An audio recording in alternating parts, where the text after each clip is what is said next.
Yo, what's up, my homies?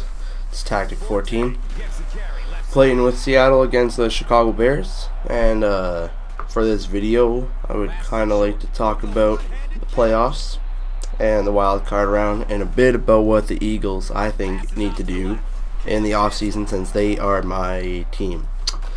So first of all, with the wild card round, I wasn't really impressed with what happened. None of the games were competitive except for one, and it's probably excruciating for some of you. So for the first game, the Giants and Atlanta game, that game wasn't so fun to watch. Like, at first, Atlanta's defensive, like the way they played defense was really good. They got that safety, and New York was playing good defense, and it looked like it was going to be probably a close game all the way to the end, until Atlanta couldn't score, and they couldn't get a running game going, and I can't blame their defense. That 24 points was actually pretty good. And that they didn't allow any more than that, saying that their offense couldn't score jack crap.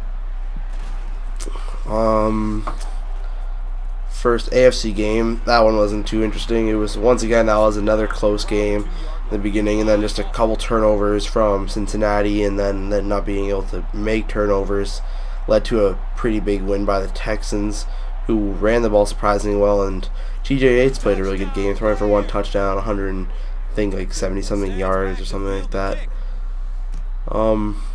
That first NFC game, Saints and Detroit Lions. Once again, another close game at first, but Detroit's defense just couldn't come up with any stops. The adjustments that the Saints made at halftime was they just made incredible adjustments. Obviously, they were able to do whatever they wanted against that defense that honestly looked horrible in all aspects of the game. Passing, screens, defending deep passes. They were just horrible. They had broken coverages. They were competitive, though, for that first half, so just couldn't keep their act together. And Ndamukong Suh and the guys, that D-line had almost no impact on that whole game, surprisingly.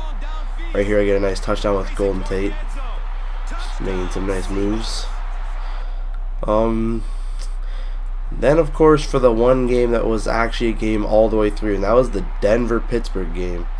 I remember before it even happened, one of the Fox guys was talking about it, and he said if Pittsburgh can score 17 points, I think it was Michael Strahan, if Pittsburgh can score 17 points, then they beat Denver. And I thought, I was just saying in my head, if they score 10 points, they can probably beat Denver with the defense they have. That was not the case. Denver scored a whopping 29 points with overtime.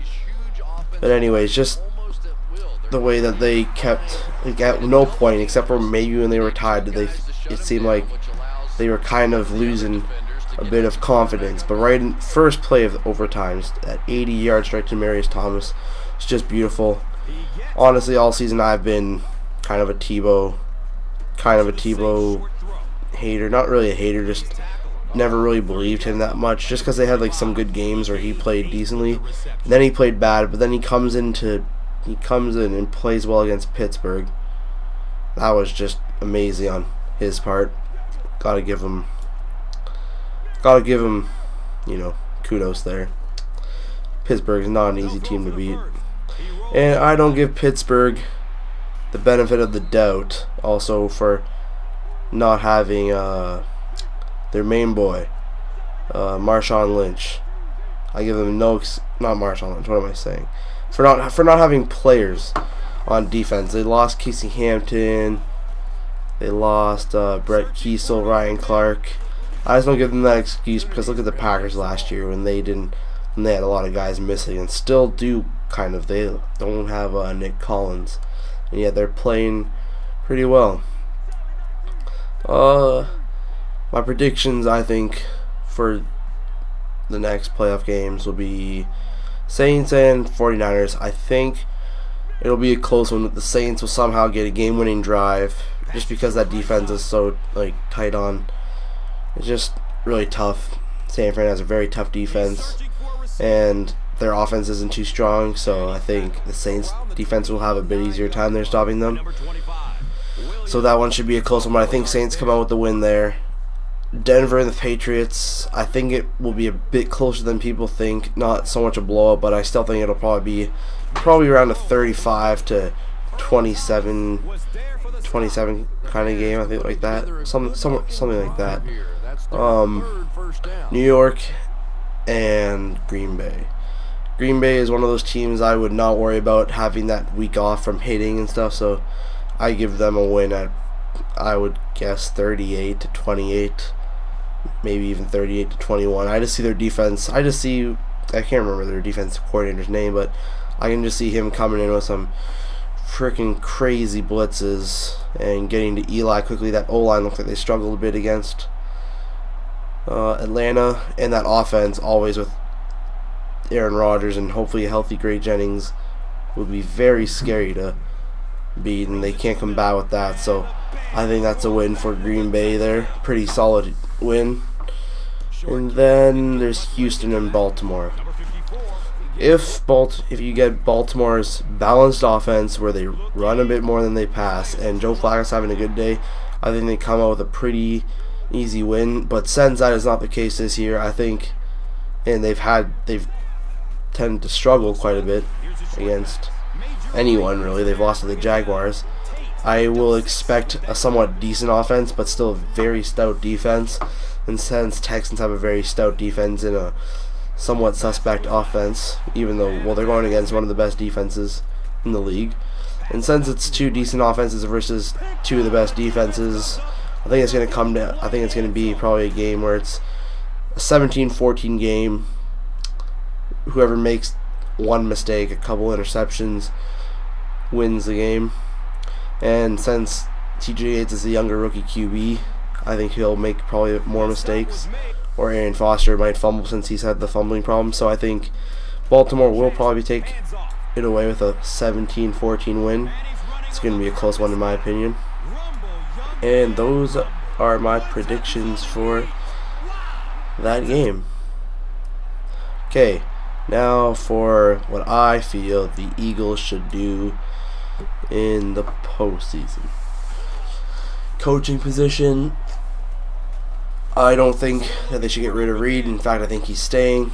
I just believe in Reed and what his philosophies. I like the way he drafts. I like his offense. I know he hasn't gotten his crap together, but I think he can get this team where it needs to be, and we don't need any head coaching change because that would just confuse players, stuff like that. Offensive coordinator, don't think he should change. Now Juan Castillo at defensive coordinator. I feel that he actually did pretty good this year. People were blaming him how every time the defense played bad, it's, oh, Juan sucks, Juan can't do this, Juan doesn't know how to play call here and there. Once in a while, yes, I believe that was the case, and sometimes he doesn't call the best like blitzes and they didn't get home right away.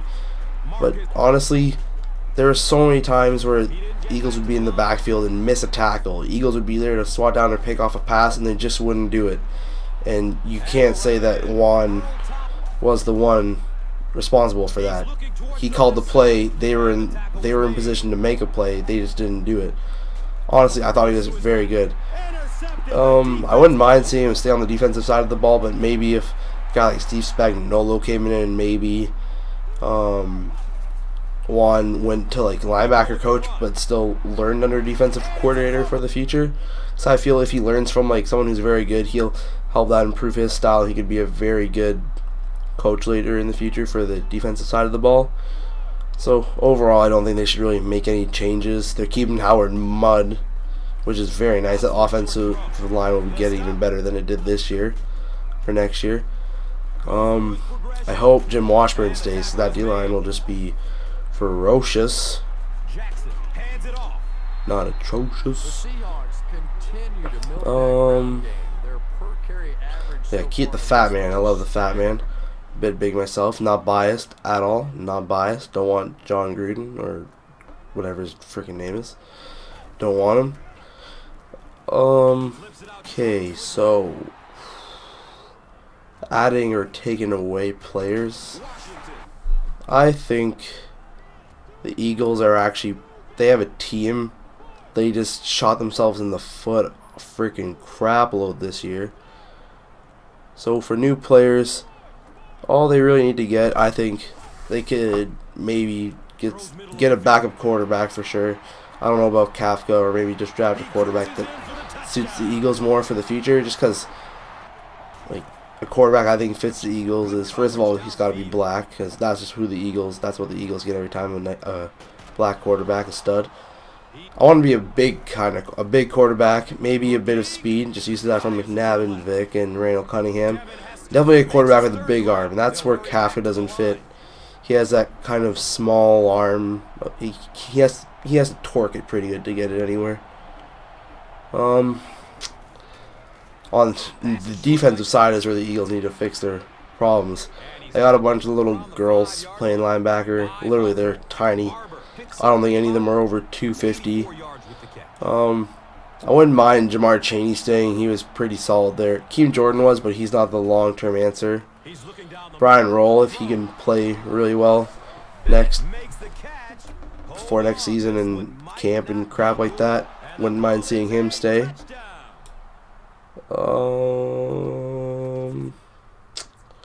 Yeah, so in the draft, I also wouldn't mind us picking that Vontaze Burfict guy, because he'd be perfect for our defense. He's got size, but I was reading about him and people were saying how he kind of has a bad work ethic, and he tends to get personal fouls. But honestly, I think Philly needs that kind of mean, nasty defensive player, and he can easily just probably become a better player if he has the right locker room to do that with. Also, there's a whole bunch of those Alabama players with Kirkpatrick. Wouldn't mind another young corner, and they have a good middle linebacker and outside linebacker. Now, my dream situation would be that the Eagles somehow trade up, get another first-round pick, and pick up maybe 2 linebackers, or a linebacker and corner, or a linebacker and big wide receiver. And the only reason I want them to do this is because I don't think that the Eagles need to build right now in the draft, since they already have lots of young talent there that's just getting better, and they already have veterans there that are skilled and can start. Where I think they need the higher picks just to fill in a couple spots, just to make it a more complete team and have them ready to make a playoff run in the Super Bowl run, because they just need a couple holes to fix. They're not rebuilding where we need those 10 or 12 draft picks like we have had last few years. So I think we would pick up like a nice strong safety too. There's one from Alabama that's projected in the 30s or 40s picks that I think would be a really nice fit for the Eagles. And then on D-line, maybe drafting some D tackles, some young D tackles. Wouldn't hurt to get a nice young, quick, maybe big D end. Preferably a bigger, quick guy, because that'd be nice. But that's really all I want for the Eagles. Well, yeah, and a big, tall wide receiver, because Jeremy Maclin, he has size, but he's only 6 foot. I think he's around 200. He's not really that size guy that you would really look for in a wideout. But yeah, those are all the things I had to talk about. Playoffs, my projections. Not my projections, my predictions. And what I think the Eagles should do in the off season. This video was going to be part of my onside kick series. I forget what happened in the onside kick here, but yeah, he just onside kicked and I got it. It's just one of those annoying things that I really don't like. I gave up a touchdown at the end and couldn't keep the lead, and I tried to get a last-second touchdown here, but I screw up, and unfortunately I was dominating this whole game and I failed to finish it. But peace out. I hope you guys enjoyed this video. Have a good one. I hope you had a good holiday too.